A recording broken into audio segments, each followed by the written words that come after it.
Hello, welcome to the 13th Man podcast. I am Abraham Abhishek.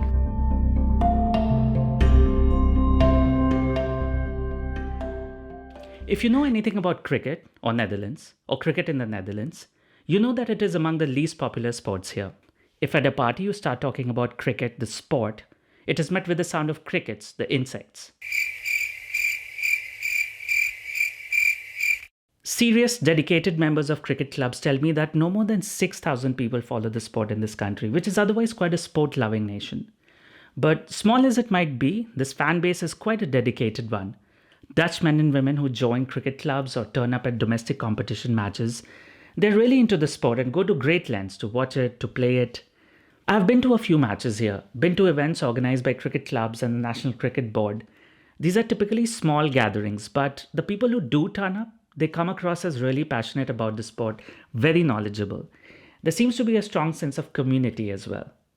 In this cricket culture, which has not managed to spread outwards a lot, love for the sport is very often passed on to families and passed down the generations. Perhaps the most prominent example of this culture are the De Leedes. Many of you probably know about Tim De Leede, who's a Dutch cricket legend and all-rounder who played for the national team between 1996 and 2007, and this included 3 World Cups. You've probably heard of his son Bas de Leede, also an all-rounder, been playing international cricket since 2018, and will soon be seen at this newly announced franchise T20 League in the UAE, playing for the MI Emirates team alongside some of the biggest names in international cricket. If you follow Dutch cricket, you probably know Babette De Leede, Bas's cousin, wicket-keeper batter in the Dutch women's team. I spoke to Bas recently at the tail end of this extraordinarily busy, high-profile summer of 2022, during which the Dutch national team played New Zealand, West Indies, England and Pakistan at home, toured New Zealand early in the year, and qualified for the T20 Cricket World Cup, which will be in October. So there was a lot else to talk to Bas about, but we ended up chatting mostly about him growing up in a cricket family, which is essentially an island of cricket in an ocean of, well, every other sport but cricket. We also spoke a bit about bowling to Babar Azam and the experience of watching cricket at a stadium in the Caribbean.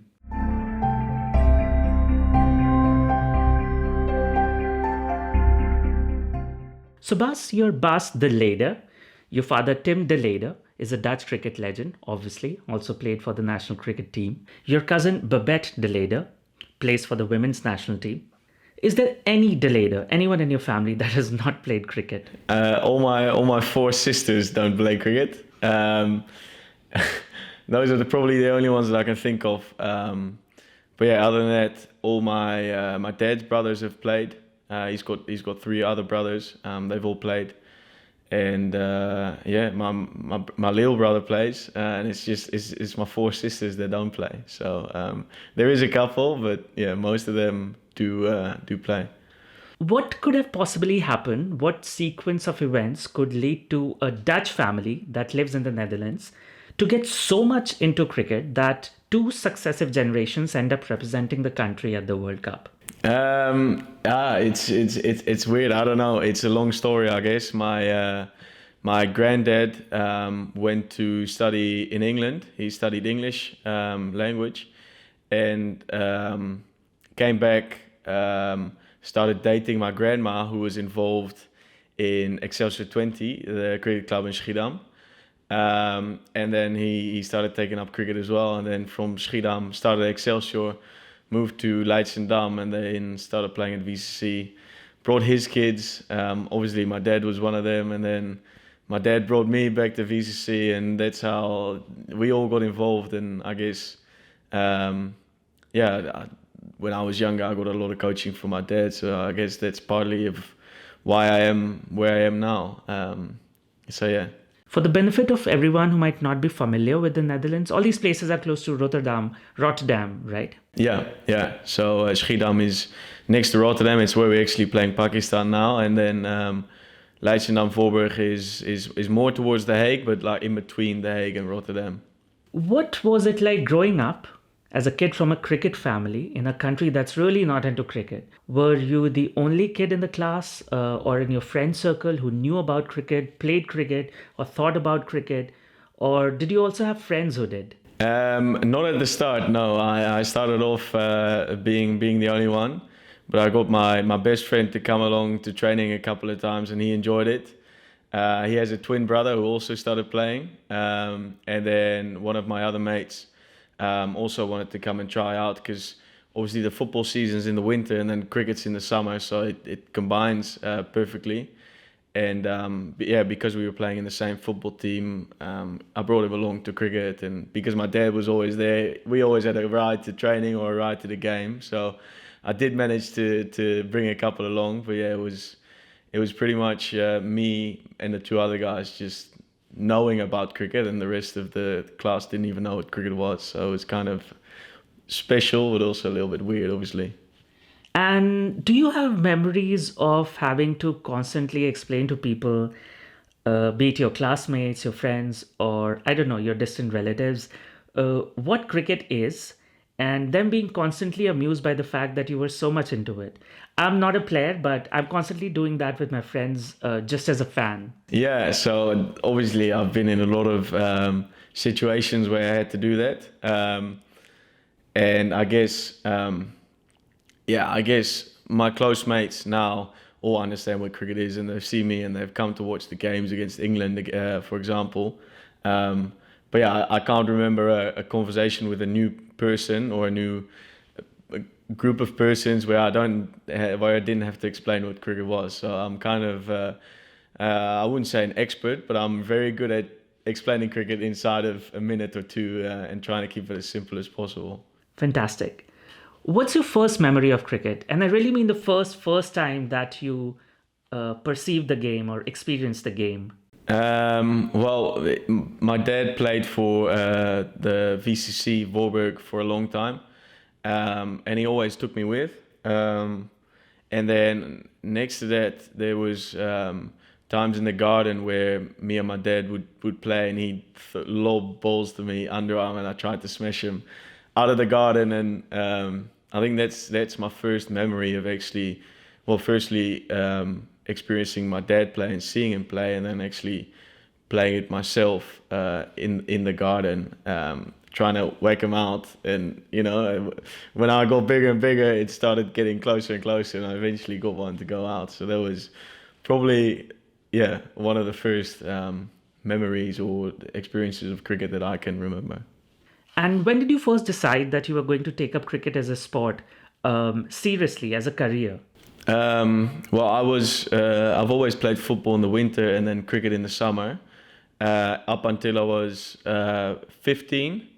And then the football club made me decide whether I wanted to keep on training with football and be available for all training sessions and all tournaments and whatnot that eventually started like being longer and longer the season, or to keep on training with cricket and playing all the games in the summer. So when I was 15, I chose cricket, started training 2 or 3 times a week in the winter with my dad and with the Dutch youth. And that was probably the decision that made me choose cricket. Maybe not back then with the thought of making it my profession, but it has led me to making it my profession. A very stupid question. Why is cricket a summer sport in the Netherlands, but football can be played in the winter? Yeah, well, obviously the winters are pretty cold in the Netherlands, so I wouldn't recommend playing cricket in the winter. And football, I don't know why it's a winter sport. It's always been like that. I know they have a 2 week break in the winter holidays for Christmas and New Year's, but other than that, they play throughout the winter, and even now, they are continued the season for as long as June. So, yeah, I think it is because they can play for longer, and with the heat, it's obviously not nice to play football in 30, 35 degrees heat. So, I think that's why they play football in the winter. Yeah, if I think about it, if I picture myself playing cricket here in the winter, and if I have to catch a cricket ball with my bare hands, even if it lands right, even if I palm it properly, and it's like -4 or something, won't be pleasant. They need to invent winter crickets. There's something where you can wear gloves or whatever, or yeah. But even when we have preseason games in April and it's 10 degrees, it's still not very pleasant to catch a cricket ball. So yeah. Do you remember the first time you might have watched your dad play cricket on TV in one of the World Cups or one of the other tournaments? I don't remember the first time I saw him on TV. I do remember the 2007 World Cup, which was his last World Cup and I think his last games for Holland, where we were in St. Kitts and he was playing against Australia. So that's yeah the one thing I remember about him playing for Holland that stuck with me all this time. And it was like, yeah, I thought it was so cool to play in a stadium, and for him, that's when I realized that he's done that for whatnot like 18 years. So yeah, not necessarily TV experience, but yeah, real life. And how old were you at the time? 2008, I was 8, maybe just turned 9. And what was watching cricket in the West Indies like? It was very festive. I remember me and my sisters, my mum, we were able to sit in a sort of a skybox because it was the players' wives and families. Well, we went outside and sat on the grass banks somewhere, which was a totally different experience, and I think I definitely enjoyed that more than in the skybox because it was people dancing, it was people having fun. I don't remember, but it was probably a lot of alcohol being drunk by the fans. So it was just like it was cool that the cricket was happening, but the party on the side was probably even better. So it was, yeah. Were there any other players apart from your dad, perhaps from other teams, not the Netherlands, that you looked up to, that you admired, that you thought were cool? Well, yeah, probably my idol throughout my youth was Ryan ten der Schaten. Pretty obvious one, but he was someone that he was very young when my dad got in the team. When he got in the team, and my dad was still playing. But he's someone that I've followed for a long time. And then when my dad stopped playing, the 2009 World Cup, the T20 World Cup, Dirk Nannes played, and he was obviously different from the other Dutch bowlers because he could bowl 90 miles an hour. So I guess he was cool to watch as a Dutch supporter. How involved has your father been in your career? You mentioned that you received a lot of free coaching from him as a kid, but also after you decided to take up cricket seriously as a career, how involved has he been? Yeah, it's funny because he's probably been more involved with me growing up until I was 17 or 18, and after that he's kind of let me go and say, you do whatever you want to do, and be the cricketer you want to be, and I'll be there if you want questions answered, or you want to speak about how it feels, or whatever. But he's kind of let me go and said, if you want something, just come and ask me, but I'm not gonna dictate how you need to be. So I guess he's given me the basics of cricket, and he's given me the foundation, and then said, go and do what you want to be. And I think that's that he has been very valuable in that way. Your father played in a different kind of era of Dutch cricket. I think it was only in 2011 that some players, got contracts from the KNCB, the Dutch Cricket Board. It was a selection of players returning from the 2011 World Cup, if I remember it right. So your father played in an era when, as a Dutch cricketer, what you mostly played for, what kept you going, was love and passion for the game. But you are playing in a more professional era. Have you ever had conversations with your father that made you think about the differences between the two eras, between your father's experience as a Dutch national player and your experience? Yeah, and I think I've also taken away a lot from when I started thinking about that, because in my dad's time, they didn't have full-time contracts. They had like a part-time contract, or it was mostly some money to cover the travel costs. And all of the players were either working or studying. So the sacrifices they made to be able to come to training 2 or 3 times a week, or to go on tours that were a month long, were massive. And I think what I have taken away from speaking to my dad about it is now, guys that do get the opportunity to be a full-time cricketer. We can't complain about having to come to training at 7 in the morning, or to do an extra gym session, or to do an extra running session, because we have the opportunity to play full time. And back in the day, they had to find extra time to even come to training, and they had to do that themselves. And now it's like, it feels almost that we have all the options to train so much, and we have the physio, we have a nutritionist, we have an S&C coach. So to really make the most of that, I guess, is what I've taken away from comparing his time to mine now. You have taken being a professional cricketer to a different level. You got a call up from the MI franchise of the UAE T20 League, big franchise in this brand new T20 League. What was that like? Did you already have the idea that you were being observed, that you were being considered, scouted? Or did you just find out randomly, suddenly one day? No, I didn't have. I didn't think about being picked up, or being contacted or whatever.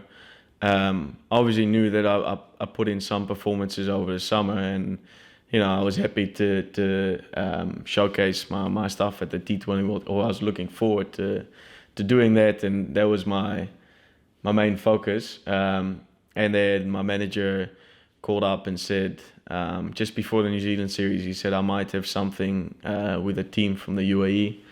And I was like, wow, that's cool. You just please chat to them and see what they think or whatever.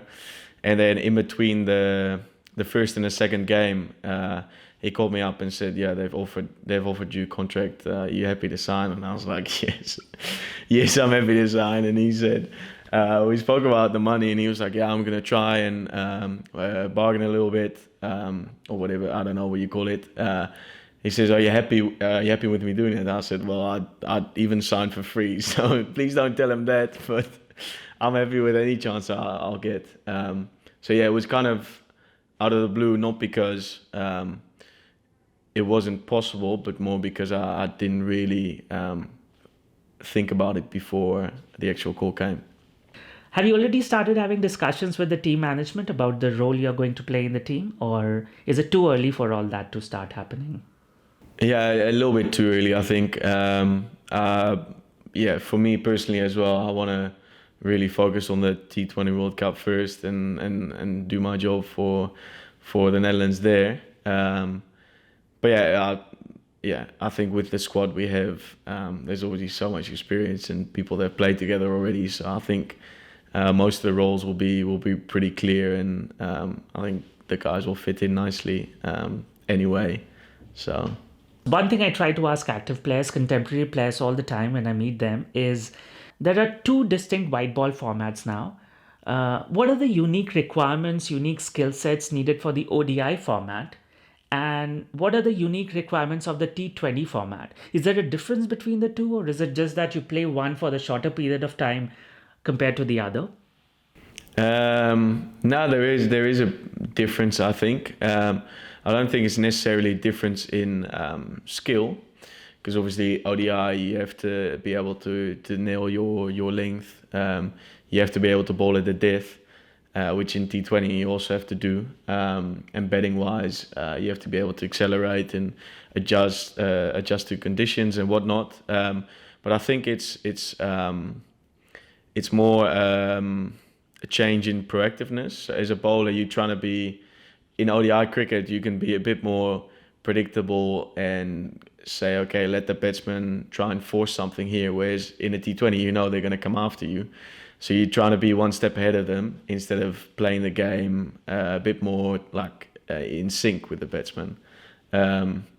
And I think as a better, on the flip side is in T20s, you've got the bowler trying to be proactive and trying to be one step ahead. So you're trying to think, okay, what's he going to do now? And every ball is going to be different, you know? Whereas in ODIs, you know that guys are going to bowl their stock ball more often than not. So it's a bit less proactive, and I think, you can play probably an over at a time instead of having to play a ball at a time as a batsman. So I think that's the main difference in requirements. Which of the two do you prefer? Um,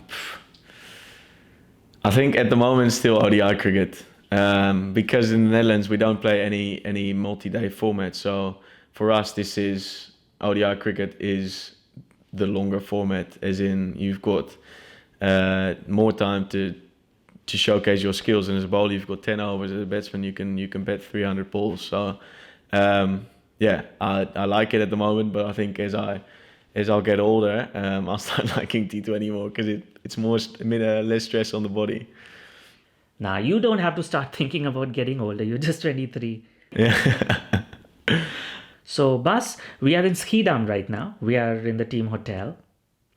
And the team is in a hotel because we are in the middle of this ODI series against Pakistan. We had the first match yesterday. We ran them really close. They put up a huge score, but we came quite close. We almost scored 300 to their 316. What's the team's feeling about the match? Are there many positives to be taken from it? I suppose there are.